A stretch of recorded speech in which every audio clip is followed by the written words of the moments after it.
Meus irmãos, nós estamos vendo que o apóstolo Paulo está mostrando para nós em Romanos 9 que a palavra de Deus não falhou, que Deus exerce a sua soberania para a salvação, e o fato de Israel ter rejeitado o Messias não significa que a palavra de Deus falhou. Então o apóstolo Paulo apresenta a argumentação da eleição e mostra que Deus é soberano para eleger e para ter misericórdia de quem ele quer. Diante disso, muitas questões surgem a partir do texto. E uma delas é: por que então o Senhor nos culpa? E aí Paulo vai responder e dizer: mas quem somos nós para questionar a Deus? Como o vaso pode questionar o seu oleiro? Mas Paulo vai além. Paulo vai mostrar que a rejeição de Israel se deu também por responsabilidade humana.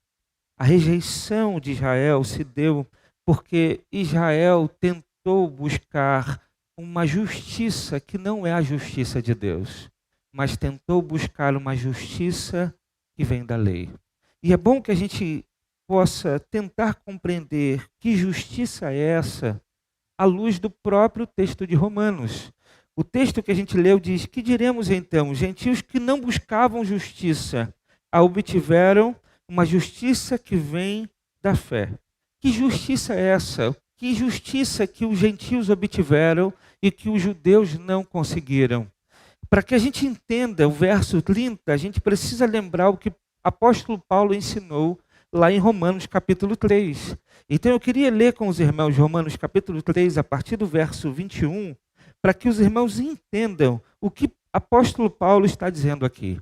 O apóstolo Paulo, então, vai começar a mostrar que a rejeição que se dá de Israel, e a gente pode estender essa rejeição a todos aqueles que não creem, isso se dá também por responsabilidade humana. Paulo vai dizer em Romanos capítulo 3, verso 21 assim: mas agora se manifestou uma justiça que provém de Deus, independente da lei, da qual testemunham a lei e os profetas, justiça de Deus mediante a fé em Jesus Cristo, para todos os que creem.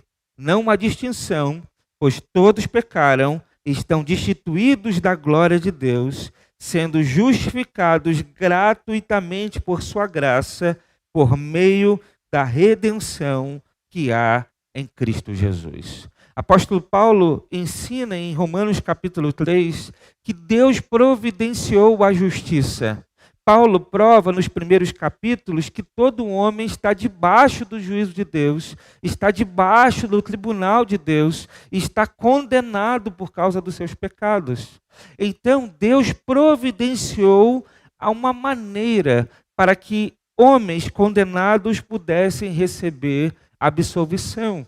E esta maneira que Deus estabeleceu é uma justiça que não depende da lei. O que Paulo está dizendo é que é uma justiça que não depende da obediência à lei, mas é uma justiça que é preparada pelo próprio Deus, que foi testemunhada pela lei, testemunhada pelos profetas, mas que é recebida tão somente pela fé.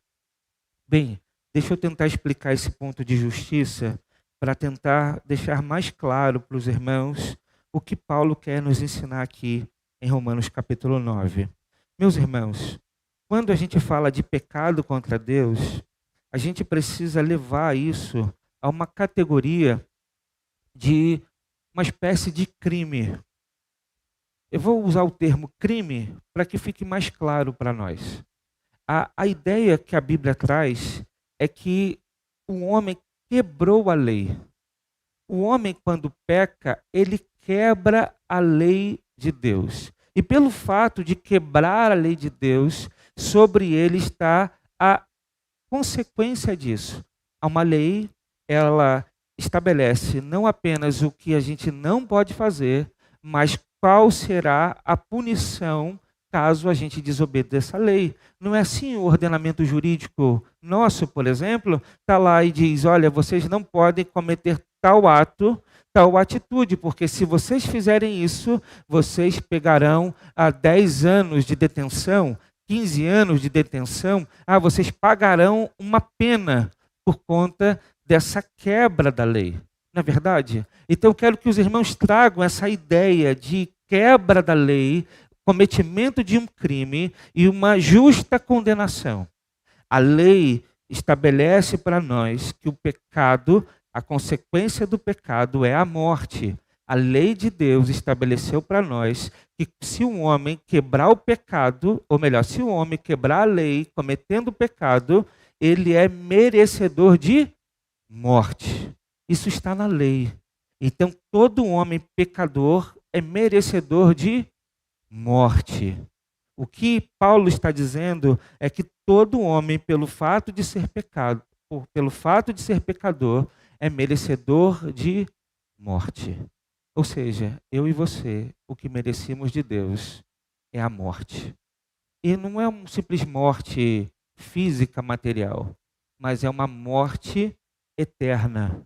Uma morte que significa uma separação eterna da vida. Portanto, sobre toda a humanidade está a condenação, porque todos nós somos pecadores. Como, então, o ser humano pode se livrar disso? Por meio de uma justiça que Deus estabeleceu. O próprio Deus estabeleceu um meio para nos livrar da condenação. É isso que Paulo diz em Romanos capítulo 3.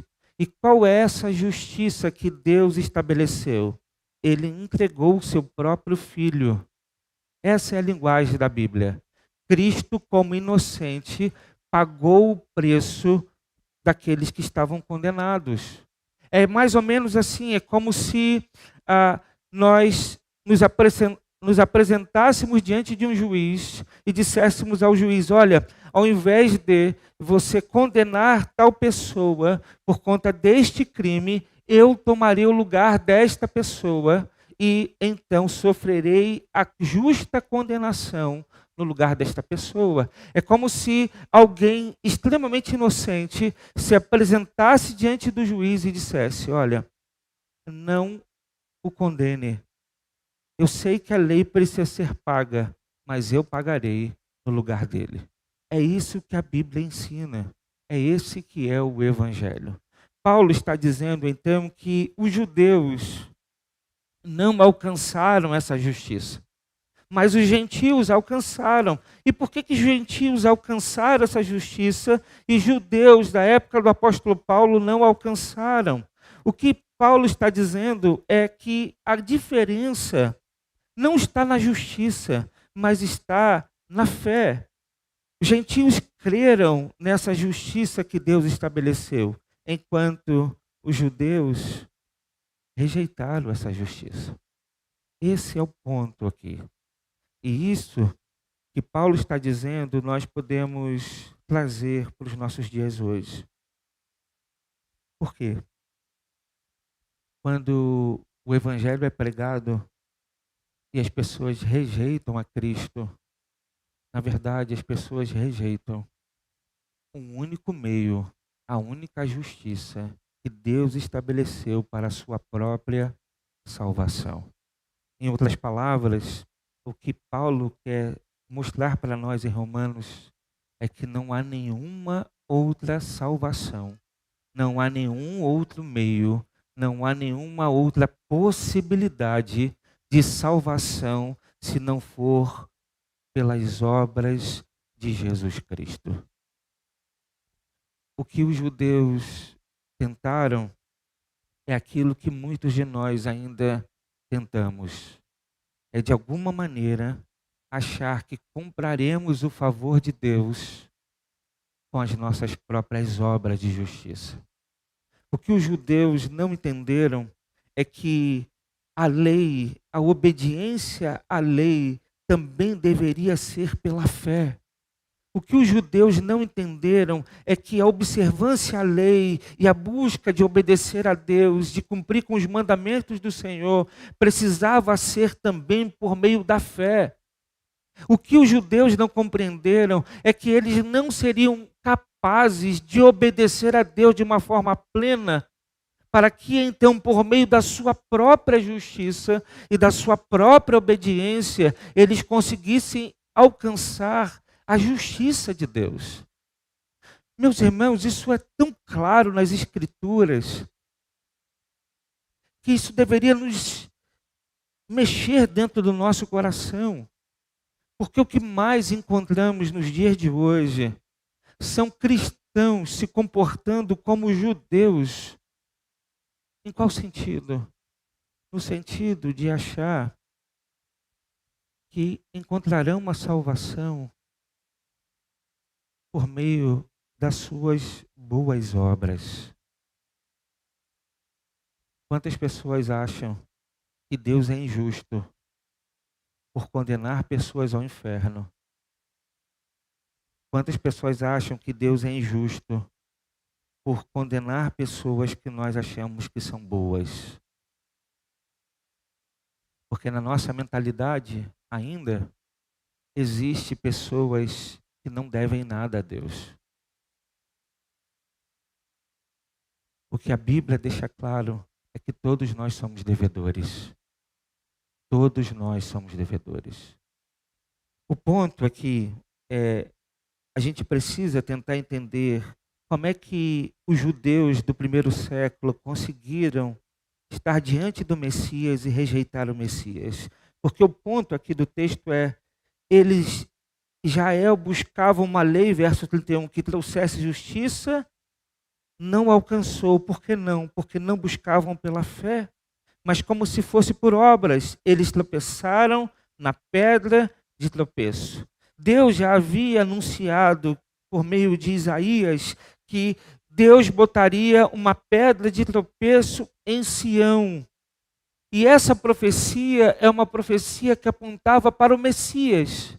Por que então que o povo de Israel, que esperava pelo Messias, que tinha profecia em suas mãos, não conseguiu olhar para Cristo e perceber que, na verdade, Ele é a pedra angular, Ele é o único meio de salvação?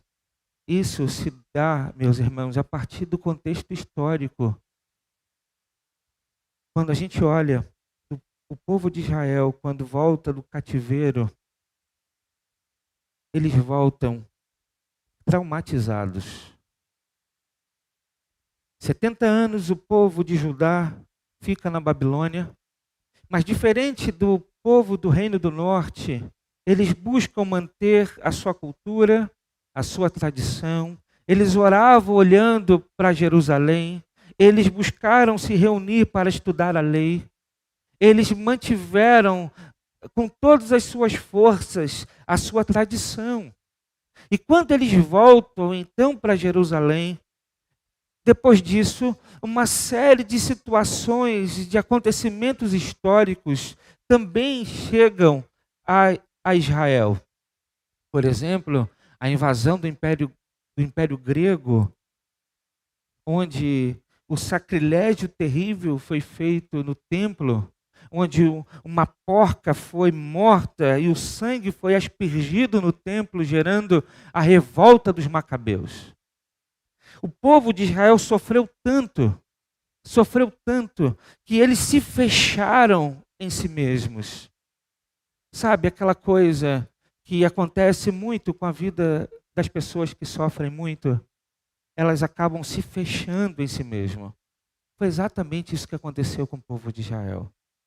A profecia de Malaquias, o último livro do Antigo Testamento, dizia que eles deveriam olhar para frente e aguardar o sol da justiça, mas não deveriam esquecer da lei de Moisés. Eles deviam fazer dois movimentos: olhar para trás, observar a lei de Moisés, e olhar para frente e aguardar com esperança a manifestação do Messias. Mas a dor, o sofrimento e uma série de acontecimentos fizeram com que eles esquecessem de olhar para frente e ter esperança. Eles olharam apenas para trás, para a observância da lei. E o medo de não observar a lei de forma correta fizeram com que eles criassem uma série de meios para que a lei fosse obedecida. Aqueles homens se fecharam em si, se fecharam na sua própria religião, esqueceram de ter esperança. Esqueceram de olhar para as profecias que apontavam para que um dia o sol da justiça viesse ao mundo. O Messias prometido, aquele que restauraria não apenas Israel, mas estabeleceria um reino que não teria mais fim. Eles esqueceram. O sofrimento daquele povo fez com que o coração endurecesse e os seus olhos não fossem capazes de enxergar o Messias. E aí por isso eles estavam diante do Messias e rejeitaram o Messias. Eles continuavam como religiosos tentando obedecer a Deus, mas a fé que deveria acompanhar essa obediência já não estava mais em seus corações. É por isso que diante do Messias eles tropeçaram na pedra de tropeço. Quantos e quantos de nós estamos caminhando assim na nossa vida com Deus? Quantos e quantos de nós somos apegados ao Evangelho que foi transmitido para nós pelos nossos antepassados? Quantos e quantos de nós mantemos com saudação, ou melhor, nós mantemos aqui guardado aquela imagem, aquelas experiências que nós tivemos no passado, quando ouvimos de Jesus, quando nos convertemos, quando servimos a igreja, quando o nosso coração era apaixonado por Cristo. E guardamos isso e continuamos olhando para trás como se essas experiências do passado fossem suficientes para nos manter na fé, para manter o nosso coração aquecido diante de Deus. Só que a vida não acabou. A nossa vida continuou. E diante desse mundo manchado pelo pecado, uma série de circunstâncias ruins e até mesmo boas chegaram e foram nos distraindo. E os sofrimentos foram, as decepções, as frustrações foram endurecendo o nosso próprio coração. E a gente foi perdendo de vista a promessa e a esperança de viver uma vida na expectativa da volta do nosso Senhor. Quantos e quantos de nós vivem uma espécie de religiosidade que não aguarda a volta de Jesus? Quantos e quantos de nós se perdeu no meio do caminho, mas permanece na religião? Quantos e quantos de nós já não tem uma fé sólida, uma fé aquecida, um coração aquecido por Deus, mas mantém-se na religião por conta de experiências passadas, por compreender que esse é o único caminho e que a gente não pode sair desse caminho, mas o coração já endureceu. Já não há uma expectativa a mais de viver uma vida para o Senhor. Já não há mais uma expectativa a mais da volta de Jesus. Apenas uma vida vivida debaixo da lei e da certeza de que devemos viver uma vida eticamente conforme a palavra. A gente vai criando legalismos, vai criando legalismo. A gente obedece não porque ama, a gente não faz porque ama, a gente deixa de servir a Deus porque ama a Deus, a gente deixa de obedecer a Deus porque ama a Deus, a gente deixa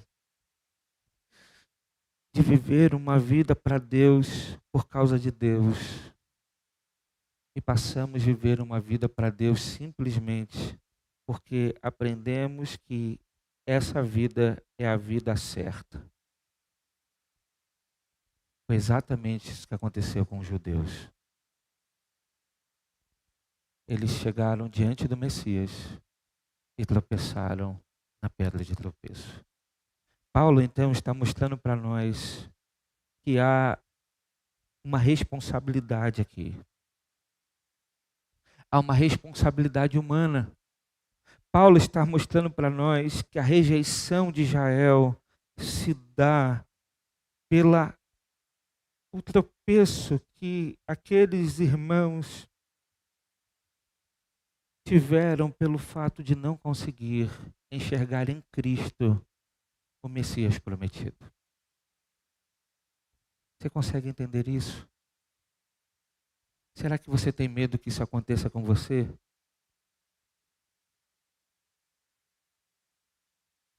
Imagina viver uma vida inteira na religião e chegar diante do tribunal de Deus e a gente dizer assim para o Senhor: Senhor, nós servimos o Senhor. Senhor, nós expulsamos demônios. Senhor, nós fizemos prodígios e maravilhas em teu nome. Senhor, nós nos dedicamos ao Senhor. E ouvi uma voz dizer assim: apartai-vos de mim, porque eu não vos conheço. É isso que Jesus diz no Sermão do Monte. Ele diz que nem todos que dirão Senhor, Senhor, entrarão no reino dos céus. Mas todo aquele que faz a vontade de Deus. E não há como fazer a vontade de Deus se não for por meio da fé. É por isso que os gentios alcançaram a justiça e os judeus não. Porque eles conseguiram desassociar algo que não é desassociado para os judeus. Eles conseguiram desassociar fé de obediência. Algo que para um judeu é algo quase que impensável. Porque fé para o judeu é fidelidade. Por isso que o texto de Abacuque vai dizer que o justo viverá por sua fidelidade. E Paulo cita esse texto em Romanos e vai dizer que o justo viverá pela fé. Porque para o judeu, fé e fidelidade é sinônimos.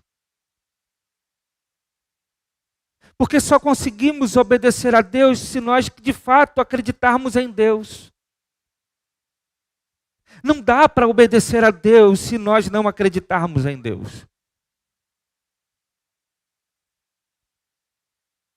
Porque o primeiro mandamento é quebrado. Porque se nós não acreditamos em Deus, é sinal de que já colocamos outras coisas no lugar de Deus em nosso coração. E eles conseguiram tentar obedecer a Deus sem acreditar. E quantos estão tentando obedecer a Deus sem acreditar? Quantos são crentes no domingo, mas ateus durante a semana? Quantos? O texto diz para nós que Israel buscava uma lei que trouxesse justiça e não a alcançou. Outro ponto aqui importante da gente destacar essa condição de Israel de não alcançar, de não conseguir alcançar, porque buscava uma lei que trouxesse justiça. Esse ponto aqui é um ponto importante. E por que é importante? Porque às vezes a gente quer nos colocar diante do Senhor em uma condição como se nós não tivéssemos cometido pecado. Sabe aquela coisa assim? Eu aceitei Jesus, Deus apagou os meus pecados, Deus perdoou todos os meus pecados da vida antes de Jesus, e agora eu caminho com Jesus como se eu não tivesse mais pecado. E aí eu começo a achar que eu não vivo mais em pecado porque eu estou obedecendo a Deus. Então eu estou buscando uma justiça que vem da lei de Deus. Eu estou obedecendo a Deus. Só que eu esqueço nessa caminhada de obedecer a Deus, de ver uma vida transformada, de perceber que hoje eu não sou como eu era ontem, que muitas coisas que eu fazia ontem ficou para trás, então eu consigo ver nitidamente a ação de Deus transformando a minha vida. E aí eu começo a viver esquecendo de que eu sou um pecador e de que um pecado apenas é suficiente para me colocar debaixo de juízo de Deus. E aí eu vou esquecendo da graça que perdoou o meu pecado ontem, mas perdoa o meu pecado hoje e vai perdoar o meu pecado amanhã. E sigo vivendo apenas na prática da lei. Estou tentando buscar uma justiça que não é possível, eu não vou alcançar. No final das contas, irei tropeçar no meu Salvador. Porque o Salvador só é Salvador para aquele que reconhece que necessita do Salvador. Jesus só faz sentido para nós se nós reconhecermos o nosso pecado. Se você não se reconhece como pecador, jamais você vai experimentar Jesus como teu Salvador. Jamais. Se você não reconhece que a sua vida é uma vida debaixo de graça e misericórdia, e que se Deus largasse a tua mão, é como se um caminhão descesse em alta velocidade, sem freio, de uma ladeira. Se você não reconhecer isso, que não é você, não é por você, mas é a graça de Deus que te segura hoje, você ainda não entendeu do que Jesus está te salvando. Jesus não te salva apenas da condenação eterna. Jesus não te salva apenas do inimigo. Jesus te salva de você mesmo e te livra dos seus próprios pecados. Se nós não reconhecermos isso, talvez a religião vai tampar os nossos olhos, vai endurecer o nosso coração e nós tropeçaremos na pedra de tropeço. Paulo quer mostrar então para nós que não há nenhuma injustiça da parte de Deus. E que embora tudo que acontece está debaixo da soberania de Deus, a soberania de Deus jamais anula a responsabilidade humana. Israel caiu porque eles tropeçaram na pedra de tropeço. A soberania de Deus jamais anula a responsabilidade humana. E isso é muito curioso, porque a gente olha para a soberania de Deus talvez com um olhar um tanto quanto equivocado. Porque quando a gente olha para a soberania de Deus, para a autonomia de Deus, a gente diz assim, mas por que Deus faz isso para uns e não faz para outros? E aí a gente entra em crise. O texto de Romanos diz que ele separou uns, tem misericórdia de quem ele quer. Então como é que é isso? A gente só entende estas verdades quando a justiça já foi alcançada por meio da fé. Sem fé é impossível agradar a Deus. Sem fé é impossível compreender essas coisas. Mas, mesmo que você não compreenda isto, há algo que é muito claro e que você compreende. É que se você não se voltar para Jesus, a justa condenação de Deus ainda estará sobre você. Isso é algo que você entende. Se você continuar achando que Deus terá misericórdia da tua vida, porque você se olha no espelho e se acha bom, se acha suficiente, eu quero te dizer que você tropeçará na pedra de tropeço. Porque, na verdade, nós deveríamos compreender que somente pela fé nós encontraremos ou alcançaremos essa justiça. É isso que Martim Lutero entendeu. Martim Lutero resolveu entrar para a religião depois de quase morrer. Sabe aquela coisa assim que a gente passa por uma situação de quase morte e a gente faz promessas para Deus? Aquela coisa assim, certamente você conhece alguém que já fez isso, eu conheço alguém que já fez isso. Aquela coisa assim de estar quase numa condição de morte, e a gente então bate o medo, o pavor de perder a vida, e a gente diz assim para Deus: Deus, se o Senhor me der uma nova chance, eu entregarei minha vida inteira para o Senhor. Sabe aquela coisa assim? Foi o que aconteceu com Lutero. Lutero disse que se ele recebesse livramento da parte de Deus, ele entregaria a sua vida inteira para Deus. Isso ele fez. Ele recebeu o livramento de Deus, entrou para a religião e por uma ordem daquele tempo, uma das mais severas. Só que Lutero não conseguia compreender uma coisa. Ele não conseguia compreender como Deus poderia exigir de nós aquilo que a gente não consegue fazer.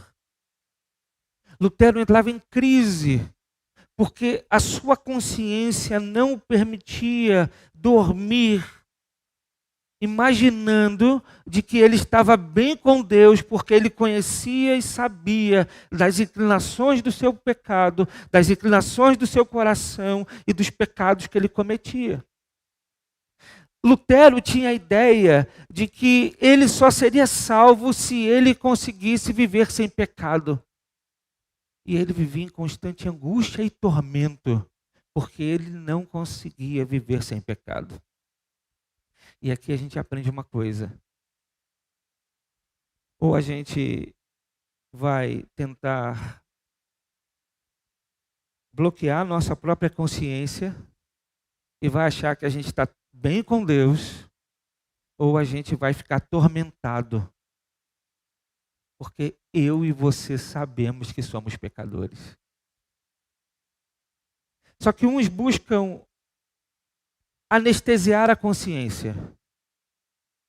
Vivem a vida como se não fossem pecadores. E outros vivem angustiados por conta do pecado. E buscam alguma solução aqui e ali para resolver essa angústia do coração. E que às vezes a pessoa não sabe nem que essa angústia é fruto do pecado. Mas ela sabe que tem algo que não está bem. Ela sabe que tem um vazio grande. Sabe que as coisas não andam bem. Sabe que por mais que as coisas aconteçam, mas falta alguma coisa e a gente não consegue explicar. E é uma perturbação, é uma angústia, é um sentimento de vazio, é um sentimento de falta de propósito. Sabe, parece que tudo está acontecendo bem, a vida está acontecendo bem, os negócios estão indo bem, a família com saúde, está tudo acontecendo, mas tem algo que falta. Então a gente às vezes tem pessoas anestesiando a consciência e outros sofrendo angústia da alma. Lutero era aquele que vivia angustiado. Ele não era aquele que tinha sua consciência anestesiada. E ele vivia atormentado com o pecado. Até um dia que ele compreendeu o que Paulo está dizendo aqui. Ele compreendeu que a justiça de Deus, ela é alcançada por meio da fé. O justo viverá pela fé. Lutero compreendeu que, na verdade, a justificação, a justiça de Deus, só é possível porque o próprio Deus foi capaz de entregar seu Filho para pagar o preço do nosso pecado.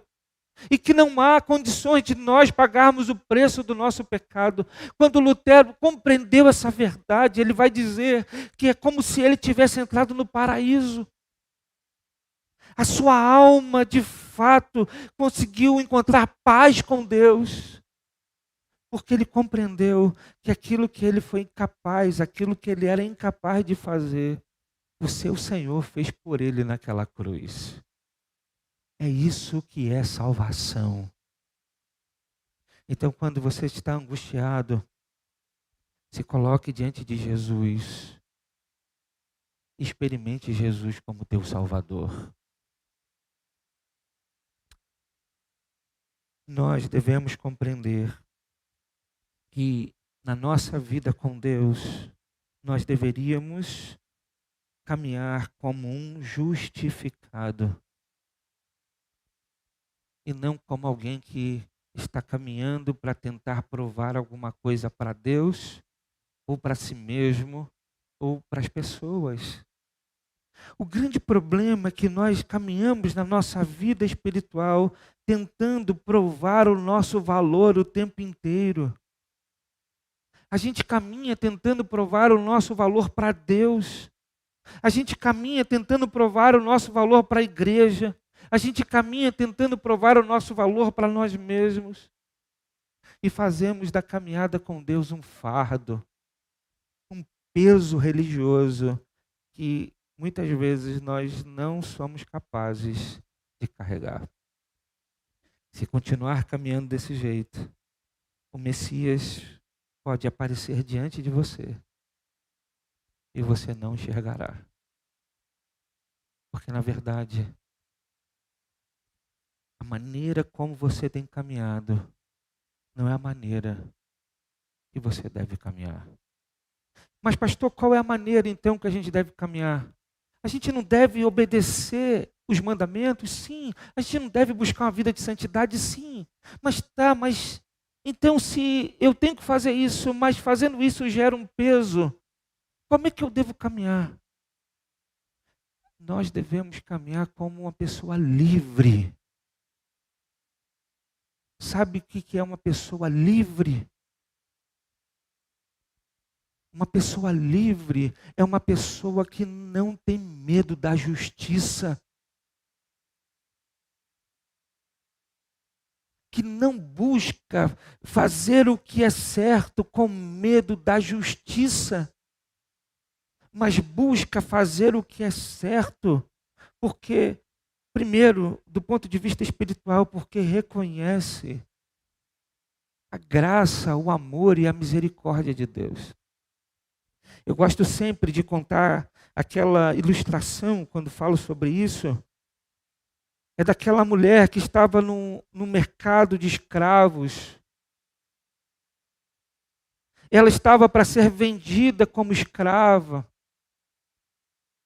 Havia um senhor sobre ela que abusava dela. E ela é exposta no mercado de escravos. Então alguns homens se aproximam e começam a discutir, querer fazer leilão por aquela mulher. E eles olham para aquela mulher, olham a sua formosura, e eles querem porque querem ter aquela mulher para si. Não porque querem tratá-la como uma princesa, mas porque querem abusar daquela mulher. E aí, de repente, chega um homem e fala para o dono daquela mulher e diz: olha, eu vou pagar o preço que for necessário para comprá-la para mim. Coloque o seu preço. E eu vou pagar o preço que é necessário para comprá-la para mim.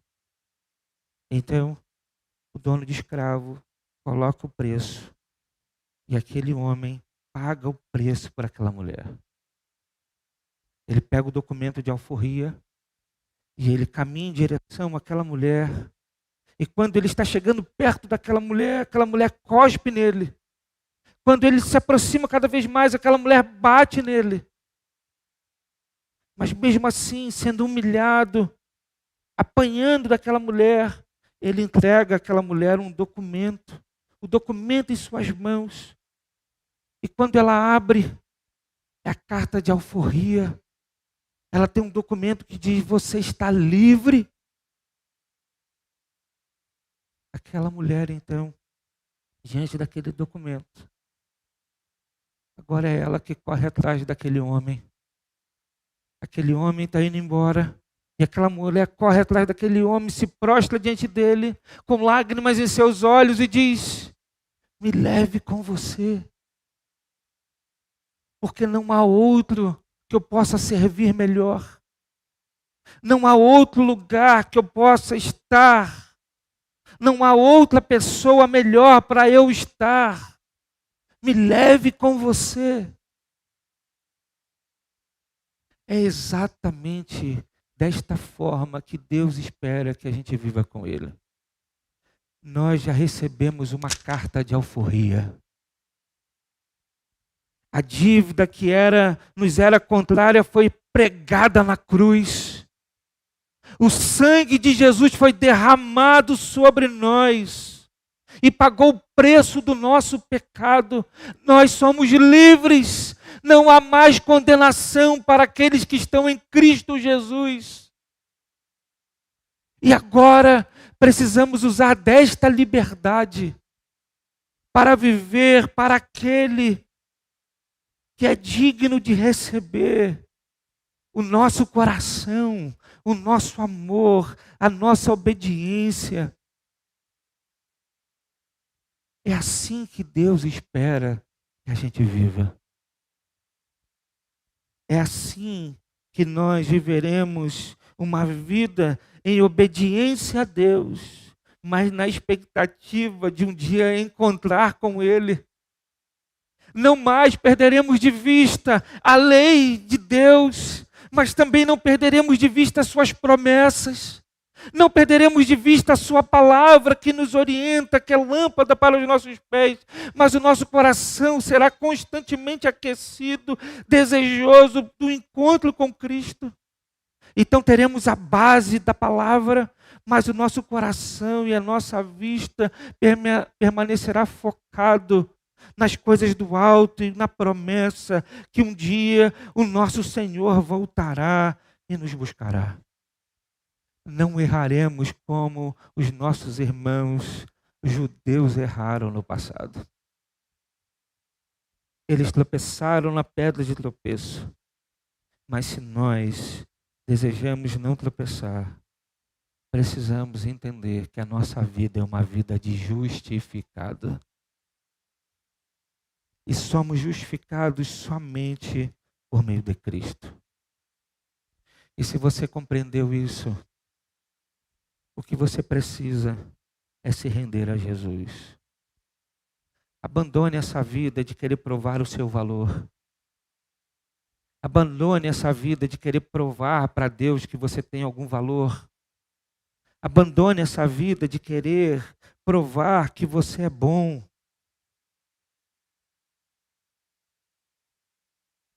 Não é assim que você vai consertar o seu casamento. Não é assim que você vai consertar a sua vida com Deus. Não é assim que você vai viver uma vida melhor. Pelo contrário, quanto mais expectativa você colocar sobre você, mais frustrado será a sua vida. Sabe por quê? O dia que você fizer uma coisa boa e você não recebeu o tapinha nas costas, você vai se frustrar. O dia que você achar que você tem feito tudo certo e as pessoas não têm reconhecido isso, você vai se decepcionar. E talvez seja exatamente por isso que as coisas não estão caminhando bem. Então o que Deus espera é que você se entregue à única justiça que pode te salvar. E essa justiça tem um nome. E esse nome é o nome que está acima de todo nome. É um único nome revelado do céu que pode nos salvar. E o nome dele é Jesus Cristo. Se entregue a Jesus.